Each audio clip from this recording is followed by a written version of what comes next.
옆에 분 축복해 주세요. 주님의 이름으로 축복합니다.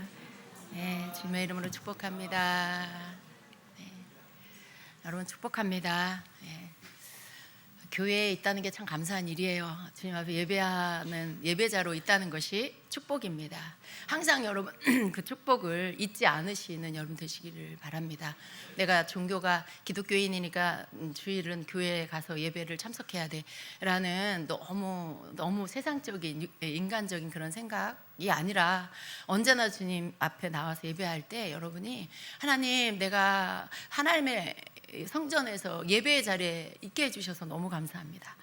이 감격과 감사가 항상 여러분에서 꺼지지 않도록, 식어지지 않도록 그렇게 늘 감사를 드리는 여러분 되시기를 축복합니다. 우리가 예배하는 건 주님 천국과 이렇게 연결되는 시간이에요. 어떻게 우리가 하나님의 마음을 알며 주님의 음성을 들으며 주의 뜻을 알겠습니까? 우리가 주님을 찬양하고 예배할 때 천국의 하늘문이 열리고 주님의 것이, 하나님의 것이 우리 가운데로 이렇게 다운로드 되는 거예요. 그래서 우리가 하나님의 뜻을 알게 되고 주님의 마음을 알게 되고 또 나 자신도 알게 되고, 그래서 깨달아지고 그 시간 가운데 어둡고 어리석은 것들이 벗겨지고 하나님의 지혜와 하나님의 계시가, 하나님의 그 분별하심과 모든 하나님의 통찰력이 우리 안에 임하게 되는 것입니다. 여러분, 예배 많이 드리면요 똑똑해져요. 이게 멍청했던 사람도 예배를 많이 드리면, 성령이 운행하시는 예배 안에 있으면 점점 똑똑해집니다.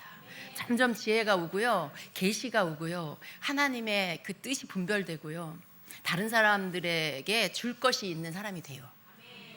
다른 사람들에게 줄 것이 있어야 돼요. 재정적으로 뿐만 아니라 여러분, 정말 그 사람의 마음을 건드릴 수 있는, 만질 수 있는, 치유할 수 있는 한마디의 말을 줄 수 있는 사람, 그 위로와 격려를 줄 수 있는 사람, 힘을 줄 수 있는 사람, 내 말 한마디가 저 사람을 믿음으로 일어나게 하는 것, 이런 것들을 줄 수 있는 사람, 그런 사람이 돼야 돼요. 그런데 그런 사람이 되는 건 하늘의 것을 자꾸 받아야 그게 나가는 거예요. 뭐가 들어와야 나가죠, 여러분. 그죠? 뭐가 들어와서 그것이 또 줄 것이 되는 것이지, 내가 아무것도 받은 것도 없고 가진 것도 없는데 뭘 줄 수 있겠어요? 하나님의 것이, 하늘의 것이 우리 가운데 계속 다운로드 돼서 그것이 내 안에 쌓이고 내 안에 계속 움직이고 있으면 다른 사람들에게 줄 것이 있는 거예요. 다른 사람들을 살려낼 수 있고 힘을 줄 수 있고 또 재정으로도 도와줄 수 있고, 그런 사람이 될 수 있습니다. 여러분, 그런 사람이 되셔야 합니다. 그러니까 예배를 많이 드리는 사람이 되십시오. 어찌하든지 주님 만나는 그 자리에 있기를 사모하는 여러분이 되십시오. 그러면 여러분은 정말 멋진 사람이 되어서 우리 하나님을 기쁘시게 하고 우리 하나님을 영화롭게 하는 그런 삶을 살 수 있게 되는 것입니다. 아멘. 그래서 여러분은 참 복된 자인 거예요. 예배의 자리에 있다는 것은 이러한 축복이 숨겨져 있는 것입니다. 여러분이 먼저 살고 그 다음 여러분 충만해진 후에 다른 사람을 또 살릴 수 있는 사람, 도와줄 수 있는 그런 사람, 하나님이 사랑하는 한 영혼을 향해서 내가 그를 위해 주님이 주시는 마음, 주님이 주시는 말 한마디를 전해줄 때 그 사람을 향한 하나님의 뜻을 내가 이루는 거예요. 하나님이 그 사람한테 말해주고 싶은데 막 자기 상처와 아픔과 좌절과 무거움 때문에 듣지를 못해요. 자기 감정으로 막 가득 차가지고 주님이 주시는 것은 들을 수도 없어요. 그러니 누군가가 말해줘야 되잖아요. 누군가가 주님의 음성을 듣고 주님의 마음을 가진 자가 그 사람에게 주님이 해주시고 싶은 말을 전해줘야 돼요. 그게 여러분이 되셔야 하는 것이죠. 그러니까 여러분이 하나님께로부터 많은 것들을 받아서 그것을 주는, 그게 하나님께 영광이 되는 거고, 그게 여러분이 하나님의 뜻을 이루는 시간이 되는 것입니다. 여러분, 예배 많이 드리라는 게 여러분 잘 먹고 잘 살기 위해서 그러라는 게 아니에요. 그건 그냥 당연히 얻는 복이고요. 하나님은 더 나아가서 여러분이 살았으면 또 다른 사람을 살리는 사람이 되기를 원하셔서 여러분을 통해서 계속 주님을 더 사랑하는 사람들, 주님을 더 예배하는 사람들이 일어나게 하는 거, 구원받는 자가 더 일어나게 하는 거, 이게 하나님의 뜻입니다. 우리는 그런 사람이 되어야 합니다. 여러분, 예배 많이 드리시고 계속해서 주님께로부터 오는 것들을 받으세요. 여러분의 사랑을 올려드리고 여러분의 겸손을 올려드리고 여러분 주를 의지하는 마음을 올려드리면 하나님 여러분에게 사랑을 부어주시고 지혜를 부어주시고 믿음을 부어주시고 계시를 부어주시고 눈을 열어주시고 귀를 열어주시고 막 다 하십니다. 다 다 하십니다. 주님이 다 하십니다. 그걸 받는 시간이 예배의 시간이에요. 그러니까 여러분 예배를 정말 사랑하셔야 되고 정말 예배를 귀하게 여기셔야 돼요. 예. 그러니까 그 예배를 위해서도 기도하시고 준비하시고 이렇게 오셔가지고 정말 어떤 것도 방해받지 않고 하나님께 집중해서 예배를 주님께 드릴 수 있게 오셔서 여러분이 먼저 여러분 자신을 올려드리고 주님 이곳에 임하여 달라고 기도하시고 성령 이곳에 운행해 달라고 기도하시고 주님 저를 만나주시라고 주님 저에게 말씀해 달라고 제게 하늘의 것을 부어달라고 이렇게 기도하시고 그렇게 예배를 준비하시는 거예요. 그리고 여러분이 또 찬양팀과 또 말씀 전하는 목사님과 이렇게 기도하시면서 주님 그 찬양이 정말 내가 주 앞에 드리는 찬양 되게 해주시라고 이 성령님의 인도함을 잘 받게 리더를 축복해달라고 목사님을 축복해달라고 이렇게 기도하시고 이렇게 여러분 예배를 만드시는 거예요. 만들어 가시는 거예요. 여러분 진정한 예배자로 더 멋진 예배자로 계속해서 더 성장해 가시길 축복합니다. 아멘. 자, 오늘은요 여러분 우리 감정에 대해서 좀 배우도록 하겠습니다. 여러분 좀 감정이 있는 사람입니까? 네. 감정이 건강하십니까? 여러분의 감정은 안녕하십니까? 여러분 우리가 다 감정이 있죠. 네. 오늘 감정의 치유를 받아야 한다라는 말씀을 함께 나누도록 하겠습니다. 우리 감정 그러면 대부분 먼저 떠오르는 게 어떤 거예요? 좀 부정적인 것들을 생각하게 되는 경우가 많이 있어요. 감정 그럼 감정이 상한다. 뭐 감정이 격하다. 분노가 일어난다. 화가 나고 막 큰 소리를 치게 되고 막 뭐가 다툼이 일어난다. 감정 싸움. 요즘 감정 쓰레기통 이런 말 많이 하잖아요. 근데 여러분 이러한 것들은 다 부정적인 말인 것이죠. 감정에 대한 부정적인 말. 근데 감정이라는 것은 그렇게 생각하면 굉장히 육적이고 사탄적이고 그렇게 느껴질 수 있습니다. 그런데 여러분 사실은 그냥 일반적으로 감정이라는 영역은 하나님이 우리에게 주신 부분이에요. 감정이 여러분 만들어내셨어요? 여러분 안에 일어나는 감정 여러분이 만들어내신 거 아니잖아요. 그렇게 느껴지고 그렇게 뭔가 감정이 느껴지고 그런 것들 감정이 일어나고 그런 게 여러분이 만들어내는 거 아니잖아요. 그냥 여러분 안에서 일어나는 거예요. 왜 그런 거예요? 하나님 처음에 창조하실 때부터 우리에게 주신 부분들이에요. 그래서 감정은요 사실은 하나님이 주신 것입니다. 좋은 거예요. 좋은 거예요. 만일 우리가 감정이 없으면 감사함도 못 느껴요. 고마움도 못 느껴요. 사랑도 못 느껴요. 감동 못 느껴요. 감정이 없으면. 감격하는 거 이런 거 없습니다. 하나님께서 우리에게 주신 감정이에요. 이런 모든 것들을 느끼라고. 슬픔도 우리가 느끼는 거예요. 애통하는 마음 느끼는 거죠. 때로는 화가 나는 이런 것도 사실은 어떤 감정에 영향을 받아서 일어나는 거예요. 물론 그런 일이 안 일어나는 게 좋죠.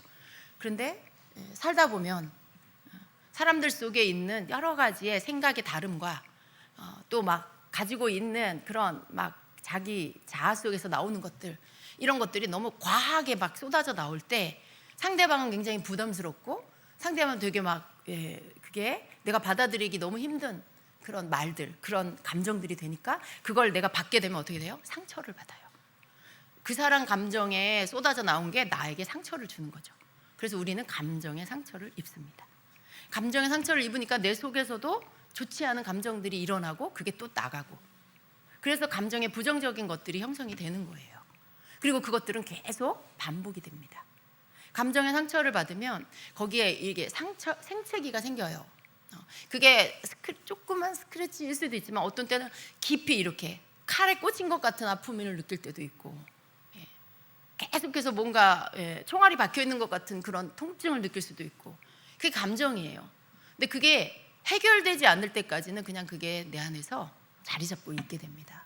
그래서 우리는 어떻게 되냐면 이 감정을 치유를 받아야 돼요. 누군가가 나에게 너무 과격한 소리를 하고 욕을 하고 상처 주는 말을 해도 이제 거기에 대해서 내가 그것들을 의연하게 대처할 수 있을 만큼 건강한 감정을 가져야 합니다. 왜 그래요? 너무 그렇게 살다 보면 계속 상처만 받고 살다 보면요 평생을 내가 손해보는 삶을 살아요. 늘 속상해. 늘 불안해, 두려워. 이 감정을 떨쳐버리지 못하고 계속 그냥 사는 거예요. 그럼 여러분 그 삶이 행복하지 않잖아요. 이걸 끝낼 수 있는 방법은요, 내가 건강해지는 거예요. 내 감정을 건강하게 회복시켜 가는 거죠.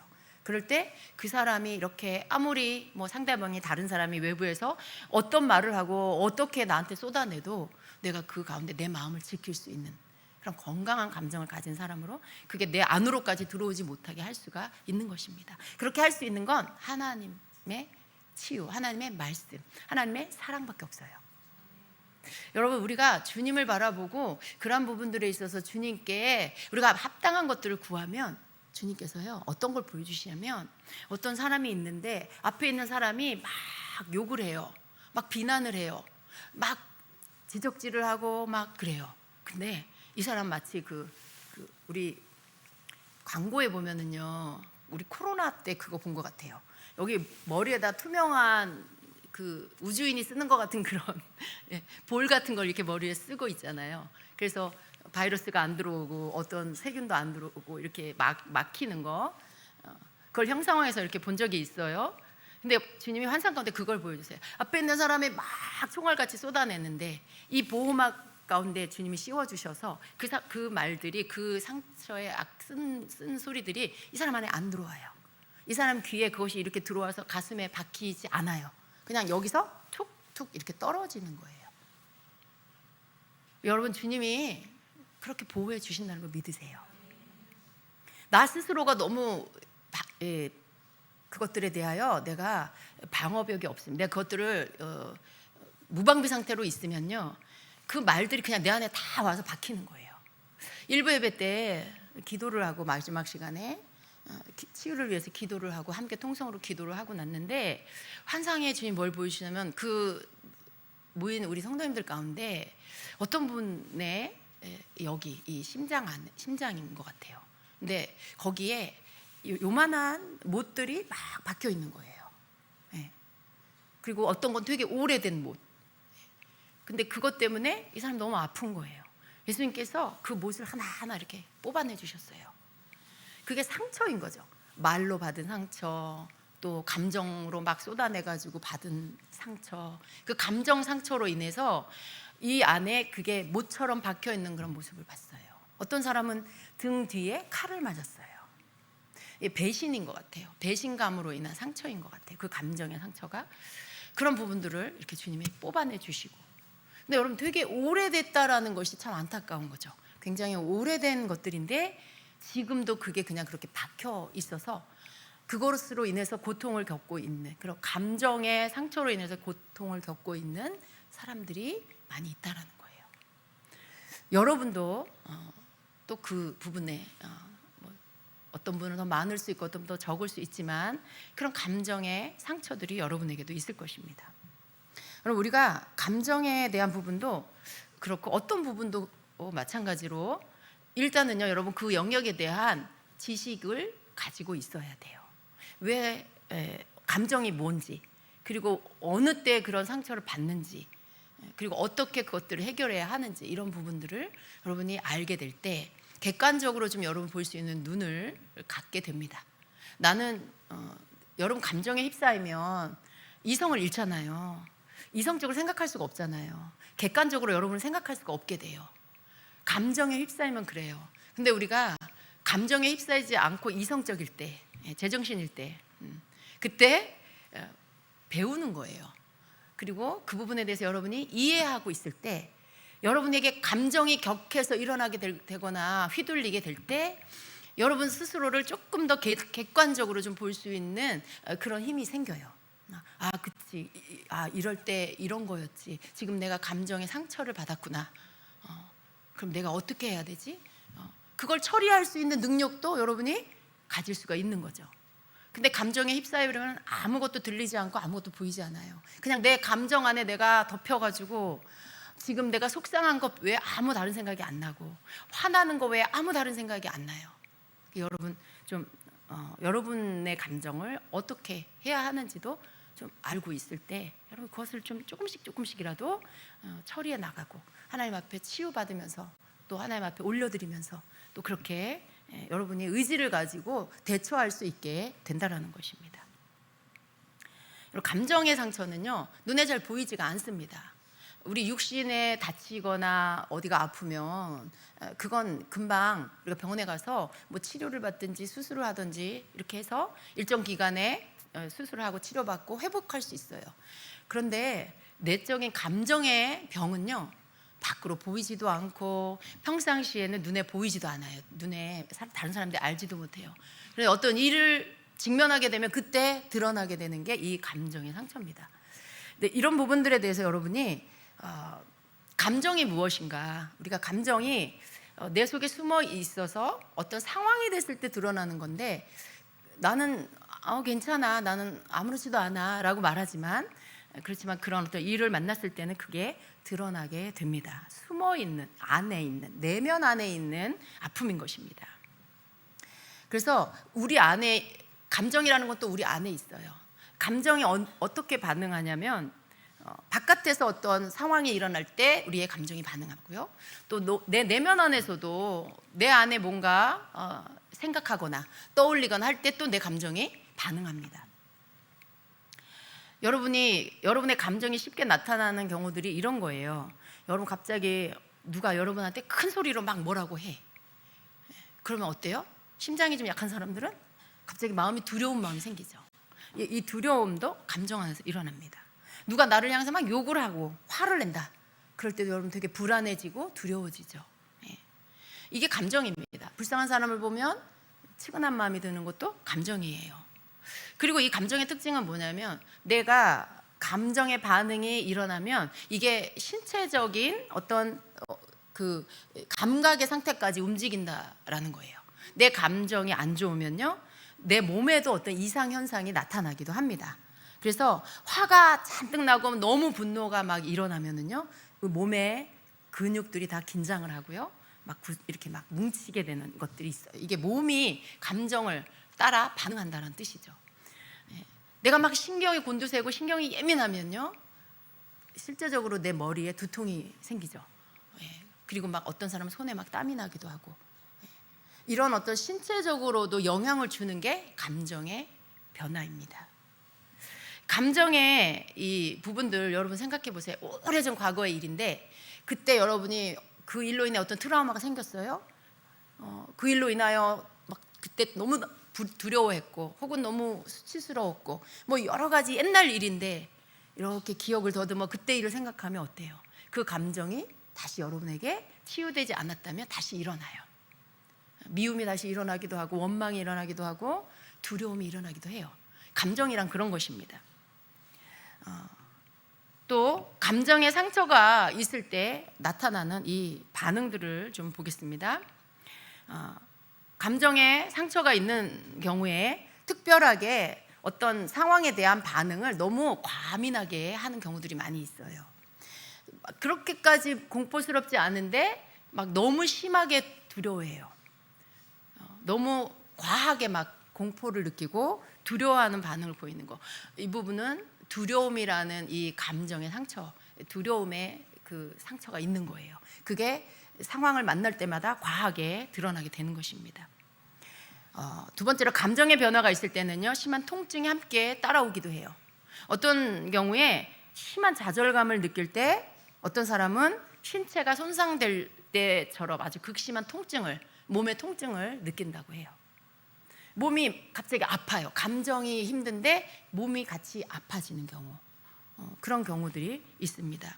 그리고 또 이렇게 감정이 안 좋을 때, 그리고 좌절감을 느끼면 또 옆에 사람들을 굉장히 또 힘들게 하는 일들이 생기죠. 우리 성경 말씀을 좀 보면은요, 다윗도 감정으로 인하여 굉장히 힘들어하는 적이 많았었다는 걸 볼 수 있어요. 왜 아니었겠어요? 잘못한 것도 없는데 자기를 죽이려고 쫓아다니는 사울 왕 때문에 얼마나 그 감정에 많은 상처들을 받았겠어요. 근데 그럴 때마다 다윗은 하나님 앞에 그것을 가지고 나갔습니다. 그래서 그때마다 하나님께서 다윗의 상처를 치유해 주셨다는 것을 우리가 성경에서 볼 수 있어요. 시편 55편 2절로 5절의 말씀을 함께 봅니다. 내게 굽히사 응답하소서. 내가 근심으로 편하지 못하여 탄식하오니 이는 원수의 소리와 악인의 압제 때문이라. 그들이 죄악을 내게 더하며 노하여 나를 핍박하나이다. 내 마음이 내 속에서 심히 아파하며 사망의 위험이 내게 이르렀도다. 두려움과 떨림이 내게 이르고 공포가 나를 덮었도다. 이 말씀을 보면 지금 다윗의 상태가 굉장히 두려움에 떨고 있다는 것들을 볼 수 있어요. 생명의 위협까지 느끼면서 두려워하고 있는 모습을 볼 수 있어요. 굉장히 근심하고 있고 탄식하고 있고 그런 상태인 거죠. 근데 지금 이것을요 하나님 앞에 기도로 올리는 거예요. 근데 다윗도 이런 것들을 느낀 거죠. 사람의 인생 가운데 이런 어떤 감정의 아픔을 느끼지 않는 사람은 아무도 없을 겁니다.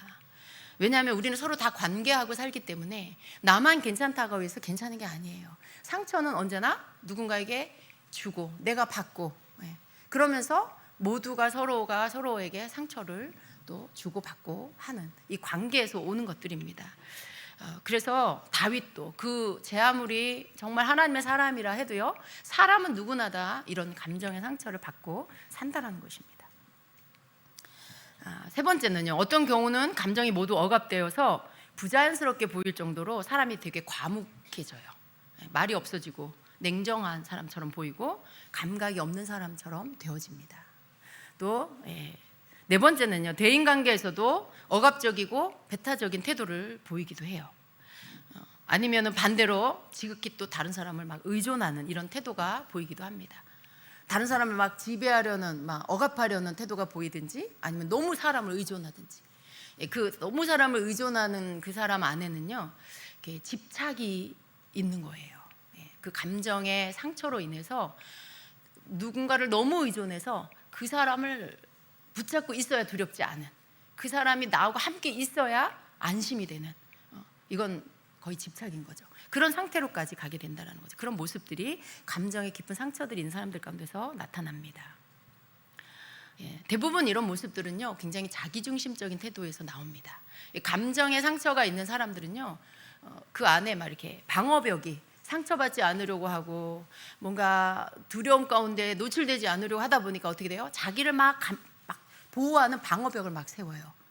근데 그러다 보니까 어떤 문제가 생기냐면 밖을 보지 못해요. 다른 사람을 보지 못해요. 모든 걸 내 중심으로 봐요. 굉장히 자기중심적인 사람이 됩니다. 지구가 나를 중심으로 도는, 모든 사람이 나를 위해 존재해야 되고, 모든 상황이 내게 맞춰져야 되고, 모든 사람이 나를 알아줘야 되고, 나를 내 감정을 알아줘야 되는 이런 상황, 이런 것들을 원해요. 그 외에 다른 것들을 볼 수 없는 상태가 되어버립니다. 아니면 반대로 다른 사람에 대해서 극도로 예민해져서 다른 사람의 비율을 맞추려고 그래요. 너무 지나치게.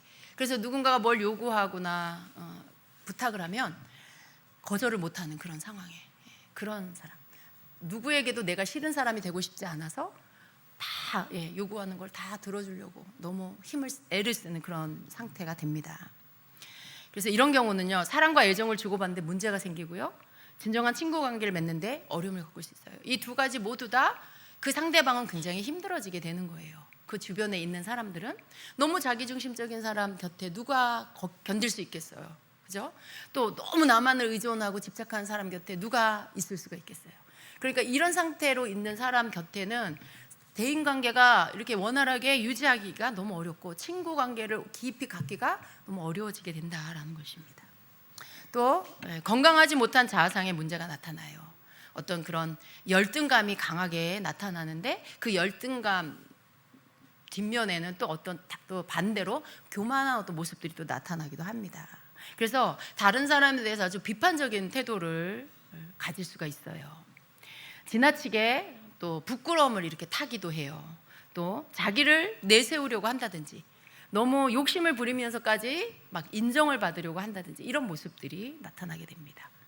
그리고 또 실패하는 것이 너무나 두려워서 실패하지 않으려고 시작도 못하고 또 뭔가를 시도하지조차도 못하고, 이런 모습들이 나타나게 됩니다. 그래서 심한 열등감은요 자신감을 떨어뜨리고 뭔가를 할 수 있는 힘을 다 상실하게 만든다는 것입니다. 여섯 번째로는 삶에 대해서 굉장히 비관적인 생각을 하게 돼요. 부정적인 태도를 갖게 되고, 그 말도 계속 어떤 부정적인 말, 그런 말들을 계속 쏟아내게 됩니다. 굉장히 우울한 상태로 있게 되고요, 그 성격 자체가 굉장히 우울해지고요, 그리고 굉장히 강박적인 태도를 보이게 됩니다. 이것이 계속해서 치유되지 않고 더 심해지게 되면 자살 시도까지 하게 되는 일들이 생기는 것입니다. 또 그 특징이 분명치가 못한, 굉장히 이렇게 이 사람은 도대체 뭘 원하는 건지 잘 모르겠는, 뭔가 분명치가 못한, 결단성이 좀 결여된 그런 것들, 뭔가 좀 우유부단한 것 같은 이런 모습들이 나타납니다. 그런 모습들이 조금씩은 있을 수 있어요. 근데 과하게 너무 모든 매사에 이런 모습들을 나타낸다면 감정에 지금 상처가 많이 있는 것입니다. 또 생활 환경이 무질서한 것들이 있어요. 뭔가 이렇게 질서가 없는 환경이 되게 막 무질서해요. 정리정돈을 잘 못해요. 굉장히 산만하고 제대로 정리할 줄을 잘 몰라요. 그런 것들이 잘 눈에 안 들어오고 그러는 거죠. 그리고 또 두려움이 항상 두려움이 먼저 앞서게 되는 이런 감정을 느낍니다. 그리고 또 도덕관념이 약합니다. 그래서 내가 뭔가를 이렇게 갖고 싶다, 내 거 아닌데도 그냥 가지고 오는 경우들이 있다라는 거예요. 그러니까 자기 감정의 그 잘못된 부분 속에 나타나는 게 도덕관념이 별로 없어요. 감정에 상처가 많은 사람 중에. 그래서 자기가 가지고 싶은 것은 자기 것이 아닌데도 그냥 가지고 가려고 한다든지, 은근히 그걸 가졌으면 한다든지. 그거 아니잖아요, 그죠? 정상적으로 도덕관념이 있으면 남의 것을 내가 가져오면 안 되는데 그런 선이 없게 된다라는 거예요. 그리고 또 여성인 경우에 결혼을 해서 아이를 낳고 싶어 하지 않게 돼요. 그리고 아이를 낳아도 그 아이와 함께 아기와 애들하고 놀아주고 같이 또 돌보고 그런 것들을 싫어해요. 아이들하고 놀아주는 것들을 싫어합니다. 또 감정의 문제를 안고 있는 그리스도인은요, 영적인 것에 의심이 많다든가 구원의 확신이 결여되어 있다든가 이런 경우들도 있습니다. 그래서 그렇다고 여러분 구원의 확신이 없는 사람이 모두 감정에 상처가 있다, 꼭 그건 아니고요. 이 부분들은 조금 구분을 해야 하는 부분인데, 내가 복음을 잘 알지 못해서 믿음이 없어서 확신을 덜 가질 수도 있고요. 감정에 깊은 상처가 있는 사람들은 뭐든지 확신을 못해요. 의심하고 불안해하기 때문에 자신의 구원이나 이러한 어떤 그 영적인 거, 하나님의 사랑이나 이런 것에 대해서도 의심이 많고 잘 믿지 않고 확신을 잘 갖지 못하는 경우들이 많다라는 것입니다. 자, 이런 상처들의 그 원인은요, 우리가 삶에서 겪게 되는 크고 작은 어떤 그런 트라우마, 깊은 상처로 사건들로 인해서 상처를 받게 되는데요. 그 가운데 이제 제일 큰 상처가 사별입니다.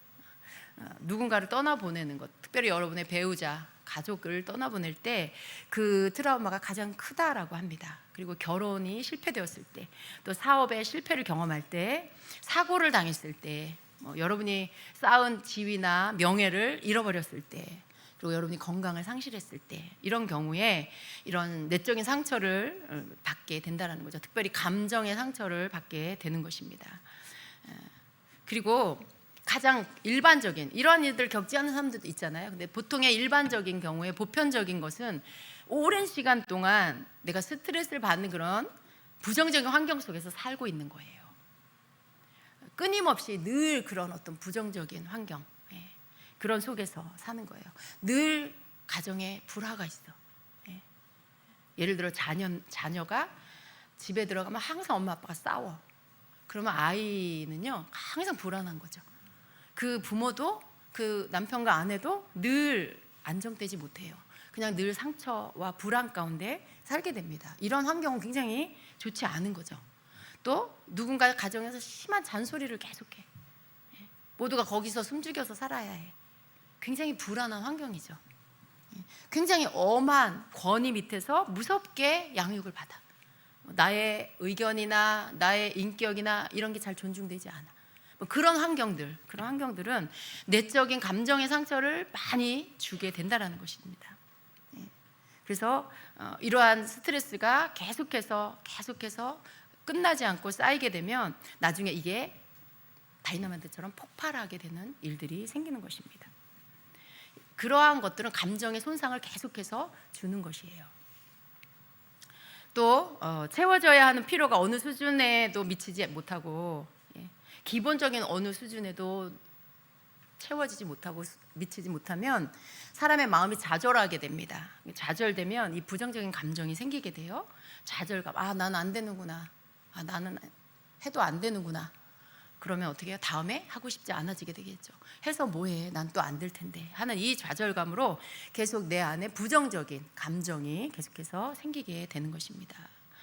이 부정적인 감정은요, 자신이 도달하지 못할 목표를 세워놓고는 좌절되었을 때 생기고요, 자신이 무가치한 존재라고 여기게 되고요, 우울감 속에 빠져들게 만듭니다. 또 목표에 도달할 자신이 있다고 믿었는데 어떤 외부 환경이나 다른 사람 때문에 좌절이 되었다라고 할 때 그 마음 가운데 부정적인 원망과 분노의 감정, 적대감의 감정이 생기게 됩니다. 그러면 어떻게 돼요? 분명히 그냥 이 정도는 당연히 성취가 되는 어떤 그러한 수준의 것도요, 거기에 내가 미치지 못할까봐, 이루지 못할까봐, 실패가 될까 두려워서 아예 시도하지 않게 되는, 그리고 마음엔 늘 근심과 걱정을 갖고 있게 되는 상태가 되어지는 것입니다. 또 자신이 뭔가 해야 할 일들이 있는데 그걸 내가 잘 못한다라는 생각을 갖게 돼요. 어떤 경우에요? 직장을 다니는데 집안일도 해야 되고 육아도 해야 되고 그러는데 몸에 체력은 한계가 있고 열심히 하다가 어떻게 돼요? 좌절하게 돼요. 나는 못하겠어. 나 이것도 못하겠고 저것도 못하겠고, 그러면서 그 부정적인 감정에 만사가 다 귀찮아져 버리고 하고 싶지 않아져 버리게 되는 이런 감정들이 생기는 거예요. 이런 모든 일들이요, 여러분 감정에 상처를 주는 것들입니다. 그게 다른 게 아니에요. 여러분 안에 감정의 상처를 줘서 감정으로 자꾸만 또 쏟아져 나오게 돼요. 그러면 이 싸움이 일어나는 게 여러분 감정의 상처 때문에 그렇습니다. 감정의 상처를 받으면요, 그 상처가 많이 있으면 조그마한 일에도 서로 다투게 돼요. 왜냐하면 상한 감정이 나와요. 그러면 그게 상대편에게 상처를 줘요.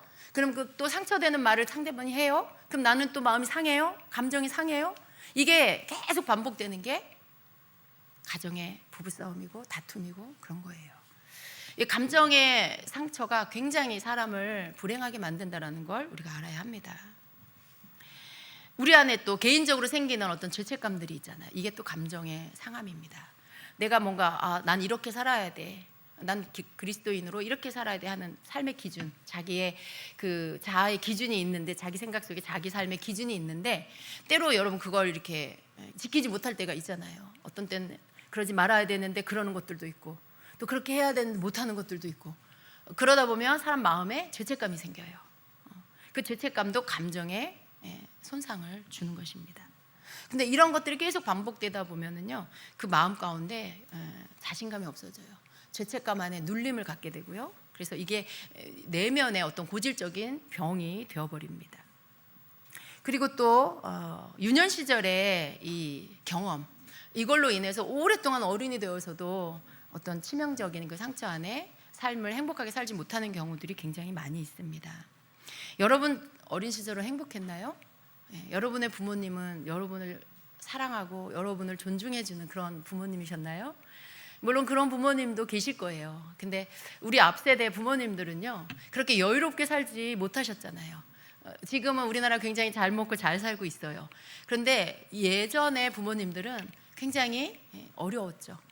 먹고 사느라 다른 걸 돌볼 겨를도 없었고, 자식 또 요즘은 아이를 많이 낳지 않지만 그때는요, 한 집에 막 5명, 6명, 7명, 8명, 9명 굉장히 많은 자녀들을 낳고 해야 할 일도 많고 육아해야 할 것도 많고 집안일도 많고 생활은 어렵고, 우리 부모님들의 환경이 그랬어요.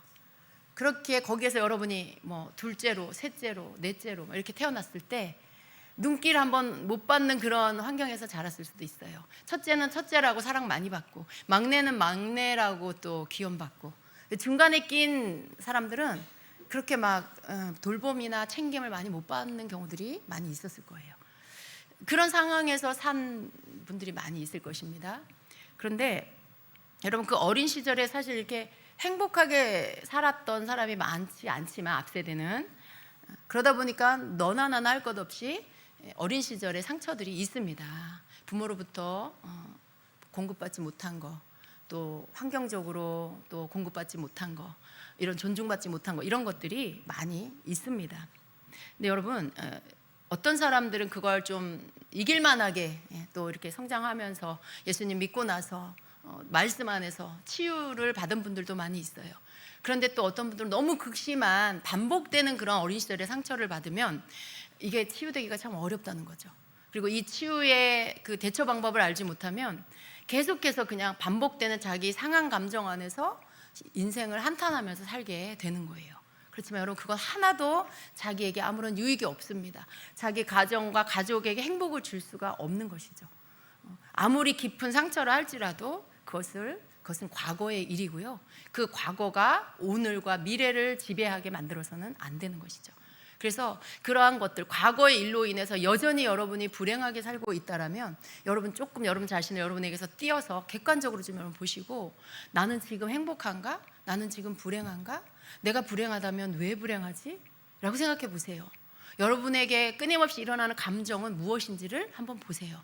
내게 일어나는 감정이 과거의 생각들, 과거로부터 경험한 힘겨운 것들, 아픈 것들을 계속 그것을 내가 생각하면서 내가 불행한 생각을 계속 하고 있다.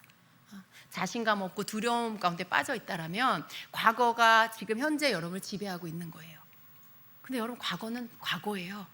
과거는 현재가 아니에요. 과거가 나의 현재를 갉아먹고 망가뜨리게 해서는 안 되는 거죠. 왜냐하면 지금 현재는 여러분에게 주어진 지금 현재, 지금만 있는 시간이거든요. 그 시간을 여러분이 더 나은 시간으로 만들기 위해서 노력하셔야 돼요. 그래서 과거는 과거라고 선포하시고, 그 과거에서 여러분 받은 상처와 아픔을 향해서 이제 이 모든 내 감정의 상처, 내 부모로부터 받은, 내 형제로부터 받은, 내 환경으로부터 받은 이 과거의 모든 상처들아, 아픔들아, 감정의 모든 상한 것들아, 예수의 이름으로 내게서 끊어져 나가라. 그럼 이렇게 하셔야 돼요. 먼저는 하나님께 올려드리시고, 너무 깊은 감정의 상함 가운데 있으면요, 이런 말이 귀에 안 들어올 거예요. 에휴, 목사님이 뭘 알아. 어떤 분이 저한테 엄청 곱게 자랐을 것 같다고, 고생도 하나도 안 하고 잘하셨을 것 같다고 하는데, 그럼 그렇지 않습니다. 저도 파란만장한 어린 시절을 보냈고요. 행복한 그런 어린 시절을 보내지 않았습니다. 그렇지만요, 제가 행복한 이유는 그 과거를 끊어냈기 때문이에요. 그 과거를 주님께 치유받았기 때문인 거죠. 그래서 그 과거가 나를 지배하지 못하게 합니다. 그게 나를 내 감정을 끌고 가려고 하고 내 오늘의 시간을 회방하려고 할 때 전 그것을 받아들이지 않습니다. 그걸 결정은 내가 하는 거니까요. 여러분, 누구나 다 있고요. 어떤 사람은 더 깊은 상처가 있을 수 있어요. 그렇지만 그것을 여러분 지금까지 붙잡고 있고, 걔가 자꾸만 여러분에게 생각나게 하죠. 안에서 자꾸만 떠오르죠. 그렇지만 그거에 대해서 거절하시고, 그 부분에 대해서 계속해서 예수 이름으로 끊어내시고, 여러분 그걸 주님 앞에 올려드리시고 치유를 구하시고, 분명히 주님의 만지심이 필요해요. 주님 앞에 아픈 마음을, 그 감정을 쏟아들여서 주님이 여러분이 올려드린 기도면 기도, 여러분의 그 탄원이면 탄원, 그것을 주님 귀에 들리게 하시고 주님께서 그것을 처리하실 수 있는 시간을 가지셔야 돼요. 생각으로만 하는 게 아니에요. 절차가 있어요. 여러분, 상담을 할래도 우리가 상담원에 찾아가서 가서 내 얘기를 해야 되잖아요. 어떻게 오셨어요? 어디가 아프세요? 어떤 마음의 상처가 있으세요? 이렇게 물으면 내 얘기를 해야 되잖아요. 내 얘기를 다 하면 그 사람 앞에 내 것들을 다 흘려보내는 거예요. 내 감정을, 내 속에 아픈 걸 다 흘려보내는 거예요. 그러면 여러분 안에 있는 쌓였던 감정이 다 흘러나가요. 그 사람이 그걸 듣고 이제 처방을 해주죠. 아, 이러셨군요. 이렇게 힘드셨군요. 이렇게 해보세요. 그런 이야기, 처방전을 주잖아요. 여러분, 하나님도요, 사람도 그렇게 하는데 하나님 그렇게 안 하시겠어요? 하나님, 나 이것 때문에 힘들고 아파요. 나 이거 오늘도 옛날 그 상처가 생각이 났어요. 하나님, 그래서 난 마음이 너무 낙심이 돼요. 안에 있는 여러분의 그 감정을 하나님 앞에 다 흘려보내야 돼요. 하나님 앞에 다 말씀드리고, 여러분이 말을 하고 고백을 한다는 건 여러분 안에 있는 감정을 흘려보내는 거예요. 그러면 감정은요, 흘려나가면 약해져요. 이게 고여있지 않고 흘려내보내면 이게 약해져요. 그런데 처리해 줄 수 있는 분에게 해야 돼요. 가장 먼저는 사람 붙잡고 막 해보세요. 여러분, 사람 붙잡고 하고, 이 사람 붙잡고 하고, 저 사람 붙잡고 해보세요. 여러분 주변에 점점 사람이 없어질 거예요. 다 알거든요. 그리고 그 특징이 뭐냐면, 내 상처가 치유되지 않으면요, 계속 반복해서 그 이야기를 또 하고 또 하고 또 하고 그래요. 자기만 몰라요. 다른 사람은 다 알아요. 근데 어느 누구도 반복되는 이야기를 계속 듣고 싶어 하지는 않거든요. 사람은 그래요. 한 번, 두 번은 들어주는데 그 이상 계속해서 똑같은 그 한탄하는 말을 듣고 싶지 않아요. 바라는 건 뭐냐면 좀 더 나아진 모습을 보기 원하죠. 좀 더 자기 상처를 이기고 건면해준 대로 극복하려고 애쓰고 기도하는 모습, 그 애쓰는 모습을 보기를 원해요. 그럼 더 도와주고 싶어지잖아요. 근데 여러분, 사람은 한계가 있어요. 사람이 도와주는 거. 하나님 앞에 나아가서 내 감정을 다 말씀드려요. 사람은 가리울 수 있어요. 사람한테 말하는 거, 어떤 수치스러운 거 말하고 싶지 않잖아요. 하나님께는 다 말씀드리는 거예요. 다 여러분의 감정을 흘려보내 하나님께로. 그럼 하나님께서 여러분 들으시고요, 여러분 상처를 치유해 주시는 거예요. 말씀드리는 이유가 뭐냐면 치유받기 위해서예요. 내가 좀 하나님께 말씀드려서 속이 좀 후련해져야지, 이게 아니에요. 그건 그냥 한탄하고 하나님께 푸념하는 건데, 그걸 기대하시는 게 아니에요. 치유받기 위해서 하나님께 말씀드리는 거예요. 하나님, 나 치유해 주세요. 나 이것 때문에 너무 힘들고 자꾸 넘어져요. 자꾸 실패해요. 나 그러지 않으려고 해도 자꾸만 두려워요. 자신감이 없어요. 불안해요. 다른 사람은 그러지 않는데 전 자꾸 그래요. 그러면서 여러분 그것들을 하나님 앞에 말씀드리고, 그러니까 하나님, 나 치유해 주세요. 난 너무 힘들어요. 여러분 감정을 다 이야기하는 거예요. 그럴 때 주님께서 여러분의 그 소리를 들으시고 치유해 주세요. 좀 너무 빨리 자리에서 일어나지 마시고요, 여러분의 마음을 다 쏟아서 말씀드린 후에 주님이 좀 여러분에게 일하실 수 있는 시간을 좀 기다리세요. 방언으로 기도도 하시면서 다 말씀드려, 한국말로 다 말씀드린 후에 여러분이 그 치유를 기다리면서 기도하시면서 잠잠히 주님의 임재를 기다리세요. 주님께서 임재하셔서 여러분을 치유하세요.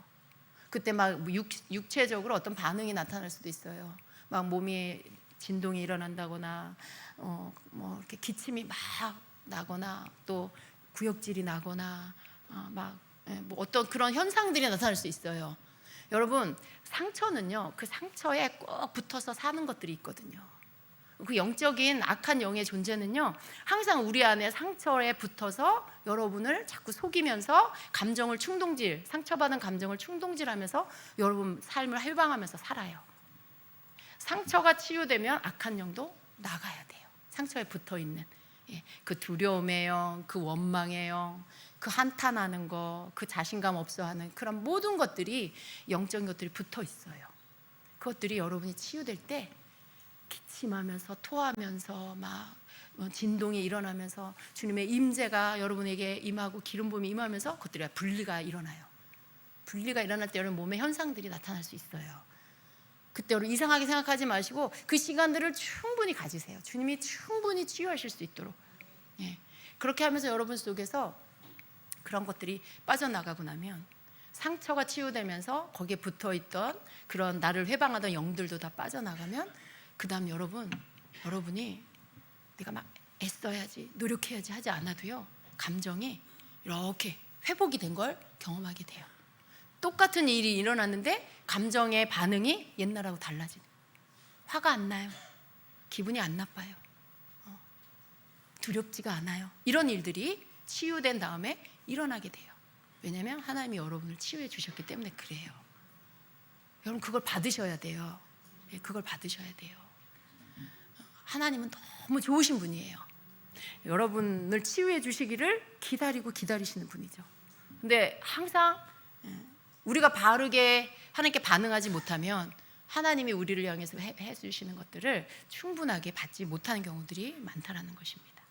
자, 계속해서 이어서 이 어린 시절의 이 상처가 이 감정에 손상받는 것들이 인생의 전반적인 부분을 다 영향을 주게 되는데요. 유아기에 어떤 거절을 당한다. 그래서 이 거절당한 이 감정이요, 어른이 되어서도 그 아이를 파멸로 몰아넣기도 한다라는 거예요. 아무런 이유도 없는데 그냥 나쁜 감정이 드는 거예요. 내가 어린 시절에 이렇게 사랑을 받아야 돼요.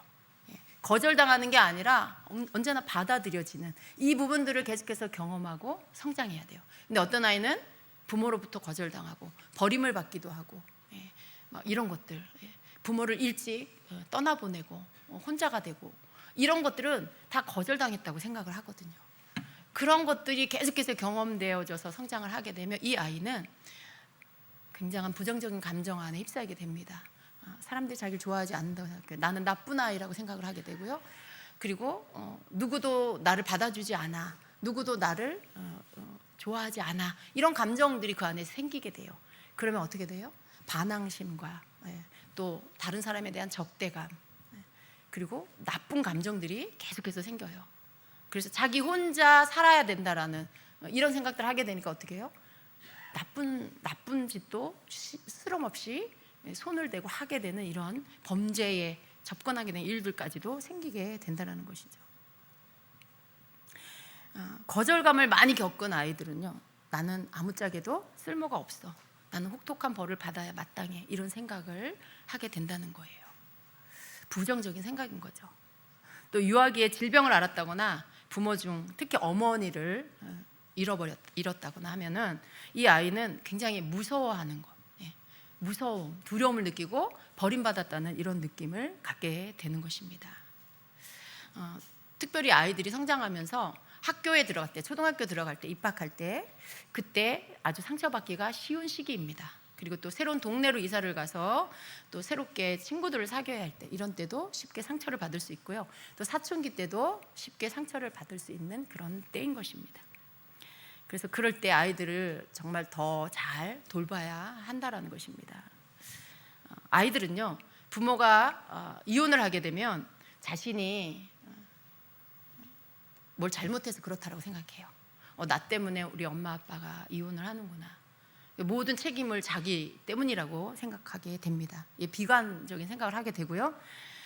그리고 또 그 마음 안에서 이제 부정적인 어떤 마음들, 자기가 가장 사랑받고 의지해야 하는 부모가 서로 적대시하는 관계가 된 것을 볼 때 아주 큰 충격을 아이들은 받게 된다는 것입니다. 여러분, 모든 아이들은요, 두 가지 욕구가 있습니다. 그 하나는 사랑에 대한 욕구예요. 그리고 또 하나는 자기의 가치나 존재의 의미를 인정받고자 하는 그런 욕구입니다. 이 부분들은요, 여러분, 우리 감정을 하나님 주신 것처럼 하나님이 주신 욕구예요. 자연적인 욕구예요. 어렸을 때 사랑받고 싶은 욕구, 사랑에 대한 욕구, 그리고 자기 가치, 자기 존재가 의미가 있다는 것을 인정받고 싶은 그런 욕구가 사람 안에 있다는 거예요. 근데 이런 부분들이 어렸을 때 채워지지 않으면 그 아이들이 잘못 채워질 수도 있어요. 그냥 물질적인 것으로만 막 채워질 수도 있고요. 그리고 잘못 채워질 수도 있고 안 채워질 수도 있어요. 그럴 때 아이들이 거절받는 느낌을 갖고요, 열등감 속에서 성장하게 된다라는 것입니다. 우리가 스트레스를 많이 받게 돼요. 이 스트레스가 감정적인 손상을 입힙니다. 근데 이 스트레스는요, 사실은 모든 사람이 스트레스를 받죠, 현대인은. 근데 어떤 사람은 스트레스를 많이 받고 어떤 사람은 스트레스를 적게 받아요. 똑같은 상황에서도 어떤 사람은 스트레스를 많이 받고 어떤 사람은 적게 받아요. 그게 스트레스를 받는 환경에 있느냐 없느냐 그것보다는요, 그 스트레스를 대처하는 능력이 사람마다 다르다는 뜻이에요. 좀 사람에 따라 이 부분들이 다르게 나타나는데요, 어떤 자아상의 차이로 인해서도 좀 다르게 스트레스를 대처하는 모습을 볼 수 있어요. 정신적으로 좀 안정이 된 사람, 이런 사람은요, 불안정한 사람보다는 스트레스를 덜 받게 됩니다. 또 똑같은 스트레스의 강도라 해도요, 적응력 또는 순발력의 차이가 있는 모습이 나타나는데요, 사람에 따라 달라요. 좀 완고하거나 고지식한 사람은 그렇지 않은 유연한 사람보다 쉽게 스트레스를 받는다는 거죠. 좀 그런 것 같아요. 굉장히 완고한 사람은요, 무슨 스트레스를 그렇게 많이 받는지, 예, 별것도 아닌 것 같고 막 화내고 막 뭐라고 하고 그러죠. 예.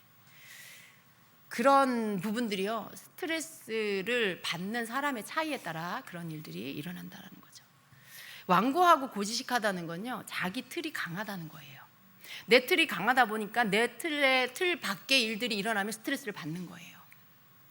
용납이 안 되는 거죠. 이해가 안 되고. 근데 유연한 사람, 어떤 것이든지 잘 받아들일 수 있는 유연한, 이런 상황은 이런 상황대로, 저런 상황은 저런 상황대로 받아들이고 이해를 할 줄 아는 사람은요, 자기 틀이 그렇게 강하지 않아요. 그러다 보니까 스트레스를 그렇게 받지 않죠. 적응력이 강하고 거기에 순응을 잘하고, 그러다 보니까 스트레스가 적게 오는 것입니다. 각 사람에 따라 이렇게 차이가 있어요. 상처받는 것도요. 자, 그리고요, 한 사람의 일생 가운데 어떤 그 어린 시절의 경험이 장성한 다음에 그 결과가 나타나는 경우가 많이 있다라는 것을 말씀드렸어요. 근데 그게 어떻게 나타날지 예측하기가 좀 어렵습니다.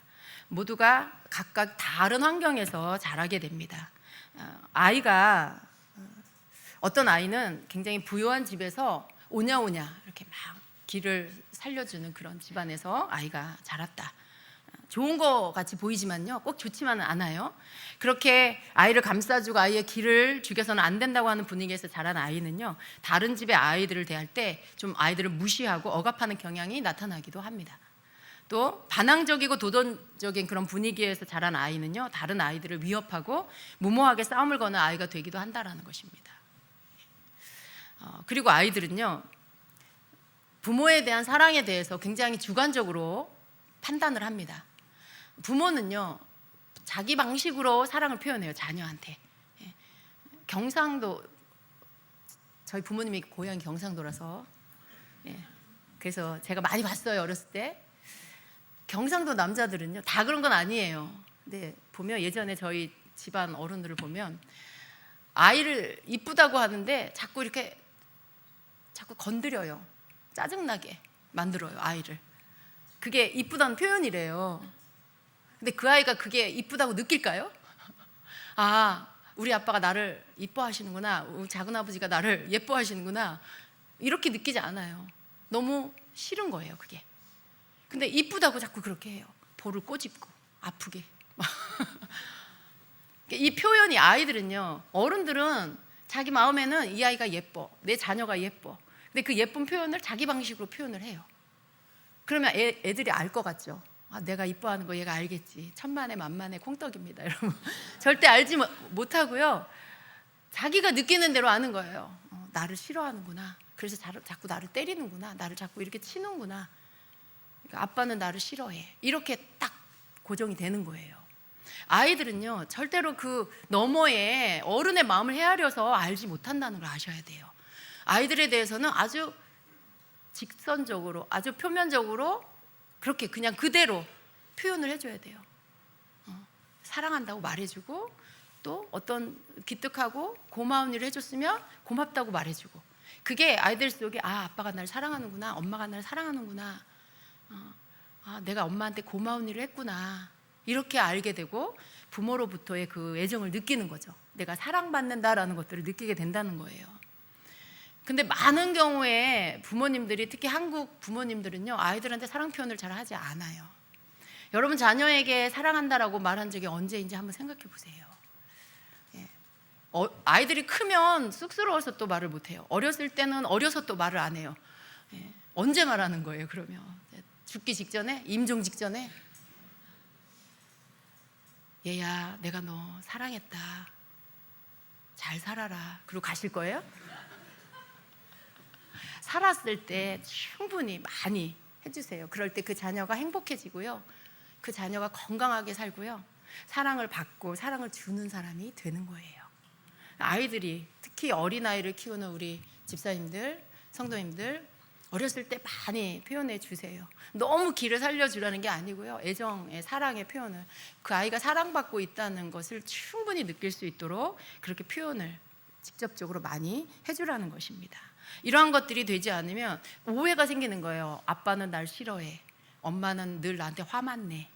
그럼 이 아이는 마음 둘 곳이 없어지죠. 그런 상태로 어른이 되면요, 굉장히 외로움을 느끼는 그 상한 감정이 생기는 거예요. 나는 늘 외로워. 난 아무도 사랑하지 않아.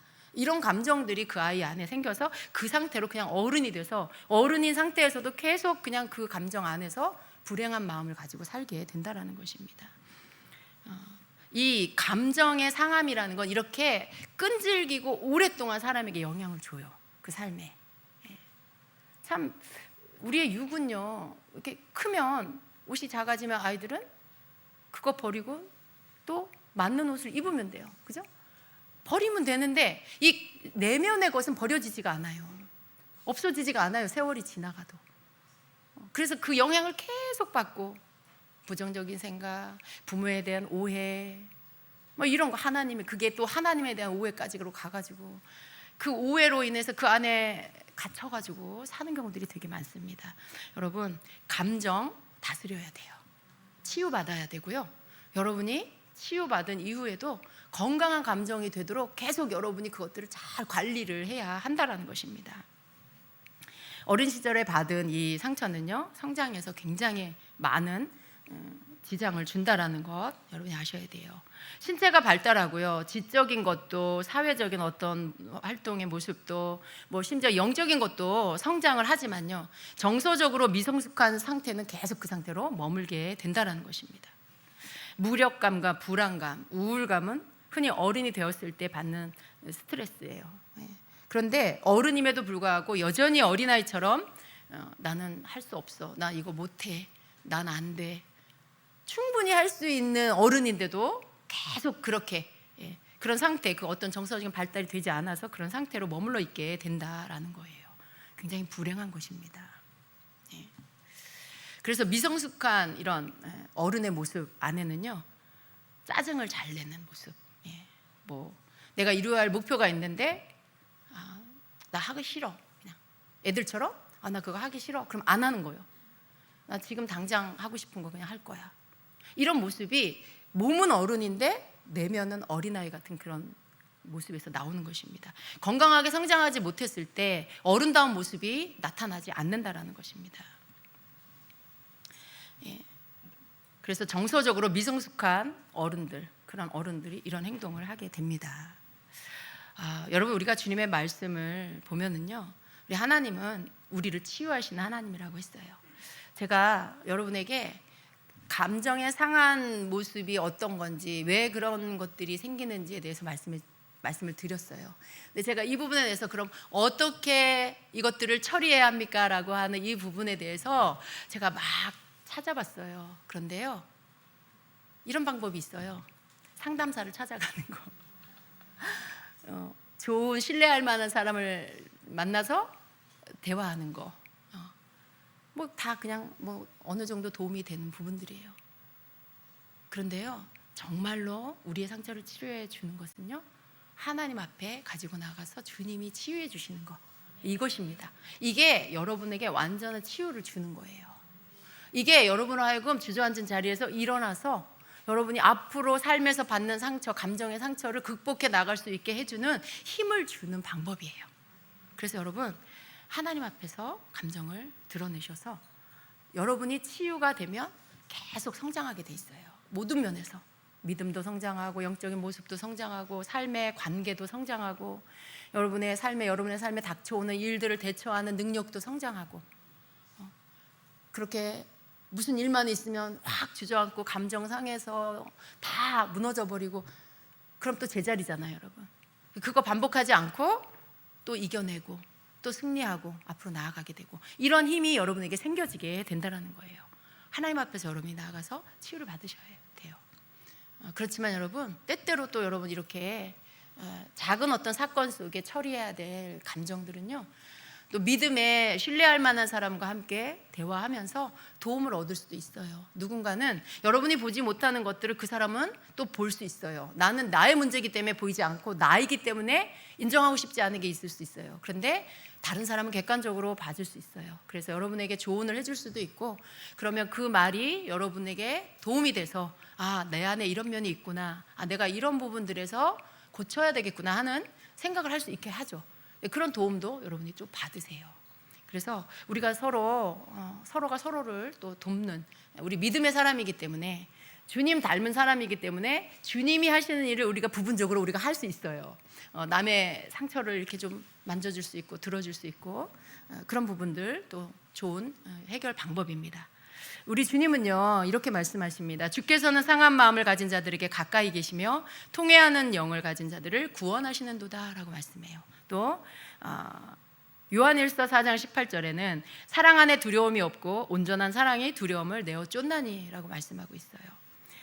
또 한 구절 시편 147편 3절에는 마음이 상한 자들을 고치시고 그들의 상처를 싸매시는도다 라고 말씀하세요. 여러분 그냥 이 말씀을 믿으세요. 하나님은 마음이 상한 자를 고치시는구나, 내 상처를 싸매주시는 분이구나 믿으시고 하나님 앞에 나아가서 여러분의 감정들을 이렇게 표현하시고 주께서 여러분을 치유하실 수 있도록 여러분이 그렇게 주님 앞에 나아가서 해결받는 그런 시간을 가지시기를 바랍니다. 네, 과거는 과거예요. 여러분 제일 억울한 게 뭔 줄 아세요? 과거 때문에 현재를 갉아먹게 만드는 거, 과거 때문에 현재와 미래를 망치는 거, 이게 제일 억울한 거예요. 인생이 그렇게 길지 않잖아요. 여러분 장례를 많이 치르다 보니까요 사람의 삶에 대해서, 죽음에 대해서 생각하게 되는데, 이 삶과 죽음은 그냥 이렇게 순간인 것 같아요. 조금 전까지도 살아 계셨는데 숨을 거두면 죽음으로 넘어가는 거예요. 근데 그날 그가 죽게 될지 아무도 모르잖아요. 우리의 삶은 그런 것 같아요. 우리에게 주어진 이 날들이 너무 소중해요. 행복하게 살기를 주님이 원하십니다. 과거 때문에 현재가 불행하고 계속 불행한 이 상태를 고치지 않아서 미래까지 불행하게 되는 거, 이거는 절대로 더 이상 하면 안 되겠어요. 여러분 감정의 치유를 받으시고 그리고 건강한 감정으로 사시기를 축복합니다. 주님이 여러분에게 그렇게 해 주실 것입니다. 아멘. 우리 기도하겠습니다. 이 시간에 여러분 함께 기도합니다. 여러분의 마음 가운데 늘 고질적으로 자꾸만 반복되어져서 여러분 삶을 망가뜨리는 거, 그게 감정의 상처 때문에 그런 부분들 주님 앞에 이 시간에 올려드리시고요. 그리고 주님께 치유해달라고 구하세요. 주님이 여러분을 치유하실 것입니다. 함께 기도하며 나아가겠습니다. 하나님 감사합니다.